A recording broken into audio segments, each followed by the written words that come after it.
ನ ಪ್ರೀತಿಯ friends club Shri Durga Parameshwari friends ಕ್ಲಬ್ನ ಒಂದು 25ನೇ ವರ್ಷದ ರಜತ ಮಹೋತ್ಸವದ ಸಂದರ್ಭದಲ್ಲಿ ವೇದಿಕೆಯಲ್ಲಿ ಉಪಸ್ಥಿತಿರುವಂಥ ಎಲ್ಲ ಗಣ್ಯರೇ, ಮಾತಾಡುವ ಸಮಯ ಎಲ್ಲ, ಎಲ್ಲರೂ ಕೂಡ ಸಾಂಸ್ಕೃತಿಕ ಕಾರ್ಯಕ್ರಮ ಯಾವಾಗ ಸ್ಟಾರ್ಟ್ ಆಗ್ತದೆ ಅಂತೇಳಿ ಆಸಕ್ತಿಯಿಂದ ಇದ್ದೀರಿ. ಆದರೂ ಕೂಡ ಒಂದೆರಡು ಮಾತನ್ನು ಆಡಲೇಬೇಕಾಗುತ್ತೆ. ಯಾಕಂತ ಹೇಳಿದರೆ, ನಾನು ಕೆಲವು ಸರ್ತಿ ಕೆಲವು ವೇದಿಕೆಯಲ್ಲಿ ಹೇಳಿದ್ದೀನಿ, ಆದರೆ ಇವತ್ತು 25ನೇ ವರ್ಷ, ಹಾಗಾಗಿ ಹೇಳಬೇಕಾಗುತ್ತೆ. ಯಾವಾಗ ಜನರಲ್ಲಿ ಪವರ್ ಇರುವುದಿಲ್ಲ, ಅಧಿಕಾರ ಇರುವುದಿಲ್ಲ, ಸ್ವಲ್ಪ ಜನರು ನಮ್ಮ ಹತ್ರ ಬರಲಿಕ್ಕೆ ಸ್ವಲ್ಪ ಹೆದರ್ತಾರೆ, ಮತ್ತು ಬರುವುದಿಲ್ಲ ಯಾರು ಕೂಡ. ಈ ಮಾತನ್ನು ಯಾಕೆ ಹೇಳ್ತೇನೆ ಅಂತ ಹೇಳಿದರೆ, ಈ ಸಂದೀಪ್ ಅವರು ನನ್ನನ್ನು ಈ ಅಬ್ಬನಾಟ್ಕ ಫ್ರೆಂಡ್ಸ್ ಕ್ಲಬ್ಗೆ ಸುಮಾರು ಕಳೆದ ವರ್ಷದಿಂದ ಕರೀತಿದ್ದಾರೆ. ಆ ಸಂದರ್ಭದಲ್ಲಿ ಆ್ಯಕ್ಚುಲಿ ಹೇಳ್ಬೇಕಂದ್ರೆ ನಮ್ಮ ಕೈಲಿ ಅಧಿಕಾರವೂ ಇಲ್ಲ, ಏನಿಲ್ಲ.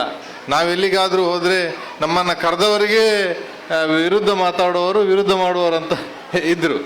ಆದರೂ ಕೂಡ ನಾನೊಬ್ಬ ಇನ್ನ ಗ್ರಾಮದಲ್ಲಿ ಸಣ್ಣ ಪುಟ್ಟ ಸಮಾಜಮುಖಿ ಕೆಲಸ ಕಾರ್ಯಗಳನ್ನು ಮಾಡ್ತಿದ್ದೆ. ಅದನ್ನು ಗುರುತಿಸಿ ಈ ವೇದಿಕೆಯಲ್ಲಿ ಉಪಸ್ಥಿತಿ ಇರಲಿಕ್ಕೆ ಅವಕಾಶ ಮಾಡಿಕೊಟ್ಟಂಥ ಕ್ಲಬ್ ಅದು ಅಬ್ಬನಡ್ಕ ಫ್ರೆಂಡ್ಸ್ ಕ್ಲಬ್.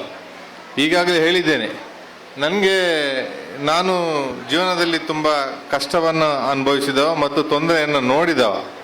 ಯಾಕಂತ ಹೇಳಿದರೆ, ನಾನು ಯಾರನ್ನೆಲ್ಲ ಅಧ್ಯಕ್ಷ ಮಾಡಿದ್ದೀನಿ, ಯಾರೆಲ್ಲ ನಮ್ಮ ಜೊತೆ ಅಧ್ಯಕ್ಷ ಆಗಿದ್ದಾರೆ, ಅವರು ಈ ಸರ್ತಿ ಮಾತ್ರ, ಬರೋ ಸರ್ತಿ ಇಲ್ಲ ನಮ್ಮ ಜೊತೆ, ಆ ರೀತಿ. ಆದರೆ ಅದಕ್ಕೆ ತದ್ವಿರುದ್ಧ ಅಂತ ಹೇಳಿದರೆ ಅಬ್ಬನಡ್ಕ ಫ್ರೆಂಡ್ಸ್ ಕ್ಲಬ್ ಅವರು ಯಾರನ್ನೆಲ್ಲ ಅಧ್ಯಕ್ಷ ಮಾಡ್ತಾರೆ, ಅವರು ಈ ಸರ್ತಿ ಅಧ್ಯಕ್ಷಕ್ಕಿಂತ ಮಾಡ್ತಾರೆ. ಅವರ ಅಧಿಕಾರ ಮುಗಿದ ಕೂಡಲೇ ನೆಕ್ಸ್ಟ್ ಅಧ್ಯಕ್ಷಕ್ಕಿಂತಲೂ ಜಾಸ್ತಿ ಕೆಲಸವನ್ನ ಈ ಕ್ಲಬ್ಬಿಗೆ ಸೇವೆಯನ್ನು ಮಾಡ್ಕೊಂಡು ಬರ್ತಾರೆ.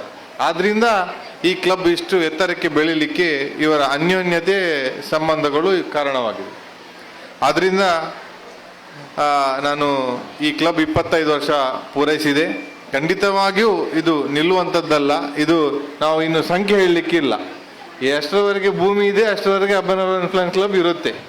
ಆದ್ರಿಂದ ಈ ಕ್ಲಬ್ ಒಂದು 25 ವರ್ಷ ಆಗಬೇಕಾದ್ರೆ ಅಷ್ಟು ಸುಲಭ ಇಲ್ಲ. ನಾವು ಸ್ವಲ್ಪ ಛಲದವರು. ಕೆಲವೊಂದು ಸರ್ತಿ ಏನಾಗುತ್ತೆ ಅಂತ ಹೇಳಿದರೆ, ನಮ್ಮ ವಿರುದ್ಧ ಬರುವಾಗ ಮಾತ್ರ ನಾವು ಹೇಳುವವರು, ಆದರೆ ನಿರಂತರವಾಗಿ ಕೆಲವೊಮ್ಮೆ ನಾವು ಇರುವುದಿಲ್ಲ. ನಾನು ಕೂಡ ಒಂದು 10 ವರ್ಷ ನಿತ್ಯಾನಂದ ಸ್ಪೋರ್ಟ್ಸ್ ಕ್ಲಬ್ಬಲ್ಲಿದ್ದೆ. ಆಮೇಲೆ ಏನೋ ಸ್ವಲ್ಪ ವ್ಯತ್ಯಾಸಗಳು ಬಂತು.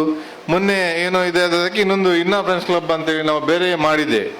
ಆದರೂ ಕೂಡ ನಮಗೆ ಕೇವಲ ವರ್ಷಕ್ಕೆ 1-2 ಕಾರ್ಯಕ್ರಮ ಮಾಡಲಿಕ್ಕೆ ಕಷ್ಟ ಆಗುತ್ತೆ. ಯಾಕಂತ ಹೇಳಿದರೆ ಜನವರಿಯಲ್ಲಿ ಮಾಡಬೇಕಿತ್ತು, ಇನ್ನೂ ಕೂಡ ಮಾಡಲಿಲ್ಲ, ಏಪ್ರಿಲಲ್ಲಿ ಮಾಡ್ತೇವೆ. ಈ ಮಾತನ್ನು ಈ ಸಂದರ್ಭದಲ್ಲಿ ಯಾಕೆ ಉಲ್ಲೇಖ ಮಾಡಿದೆ ಅಂತ ಹೇಳಿದರೆ, ಅಬ್ಬನಡ್ಕ ಫ್ರೆಂಡ್ಸ್ ಕ್ಲಬ್ ಅವರು ಮಾಡಿದಂಥ ಕಾರ್ಯಕ್ರಮಗಳು 1-2 ಅಲ್ಲ, ಅದು ಯಾರಿಗೂ ಮಾಡಲಿಕ್ಕೆ ಸಾಧ್ಯವಿಲ್ಲ. ಅಷ್ಟು ತಾಳ್ಮೆಯೂ ದೇವರು ಯಾರಿಗೂ ಕೊಡಲಿಲ್ಲ. ಆದರೆ ಅಬ್ಬನಡ್ಕ ಫ್ರೆಂಡ್ಸ್ ಕ್ಲಬ್ನವರು ಮಾತ್ರ ನಿರಂತರ ಕಾರ್ಯಕ್ರಮ, ಅದು ತಿಂಗಳಿಗೆ ಒಂದು 10 ಕಾರ್ಯಕ್ರಮವನ್ನು ಹಾಕೊಂಡು ಬರ್ತಾರೆ. ಇದರ ಹಿಂದಿರುವ ಶಕ್ತಿ ಯಾರಂತ ಹೇಳಿದರೆ ಸಂದೀಪ್ ಅಣ್ಣ. ಯಾಕಂತ ಹೇಳಿದ್ರೆ ನನಗೆ ಭಾರಿ ಆತ್ಮೀಯರು ಹಾಗೂ ನನ್ನ ಮಿತ್ರರು ಕೂಡ. ಯಾವತ್ತೂ ಕೂಡ ನಾನು ಫೋನಲ್ಲಿ ಅವರ ಹತ್ರ ಮಾತಾಡ್ತಾ ಇರ್ತೇನೆ. ಖಂಡಿತ ಅವರ ಕಾರ್ಯಚಕ್ಯತೆ ಮತ್ತು ಅವರ ನಿರಂತರ ಬದ್ಧತೆ ಇವತ್ತು ಅಬ್ಬನಡ್ಕ ಫ್ರೆಂಡ್ಸ್ ಕ್ಲಬ್ ಅನ್ನ 25 ವರ್ಷಕ್ಕೆ ಕೊಂಡೊಯ್ದಿದೆ. ಆದ್ರಿಂದ ಈ ಸಂದರ್ಭದಲ್ಲಿ ಮತ್ತೊಮ್ಮೆ ಈ ರಜತ ಮಹೋತ್ಸವಕ್ಕೆ ಶುಭವನ್ನು ಕೋರುತ್ತಾ ಒಂದೇ ಒಂದು ನನ್ನ ಸಂದೇಶವನ್ನು ಹೇಳಲಿಕ್ಕೆ ಇಚ್ಛೆ ಪಡ್ತೇನೆ. ನಾವೆಲ್ಲ ಹೇಳ್ತೀವಿ, ನಾವೆಲ್ಲ ದೇಶಭಕ್ತರು, ನಾವೆಲ್ಲ ದೇಶ ಒಳ್ಳೇದಾಗಬೇಕು, ನಾವು ಆ ರೀತಿ ಈ ರೀತಿ ಅಂತೇಳಿ ಸ್ಟೇಟಸ್ ವಾಟ್ಸಪ್ ಎಲ್ಲ ಬಂದಿದೆ.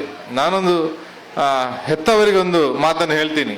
ನಾವು ದೇಶವನ್ನು ಅಭಿವೃದ್ಧಿ ಪಥದಕ್ಕೆ ಕೊಂಡೊಯ್ಯುವುದು ಅಥವಾ ದೇಶದ ಬಗ್ಗೆ ನಮಗೆ ಭಕ್ತಿ ಇದ್ರೆ ಅಥವಾ ದೇಶ ಅಭಿವೃದ್ಧಿ ಹೊಂದಬೇಕಾದ್ರೆ ನಾವು ಮೊದಲು ಏನು ಮಾಡ್ಬೇಕಂತ ಹೇಳಿದ್ರೆ, ನಮ್ಮ ಮಕ್ಕಳನ್ನ ನಾವು ಕಲಿಸ್ಬೇಕು. ಒಳ್ಳೆ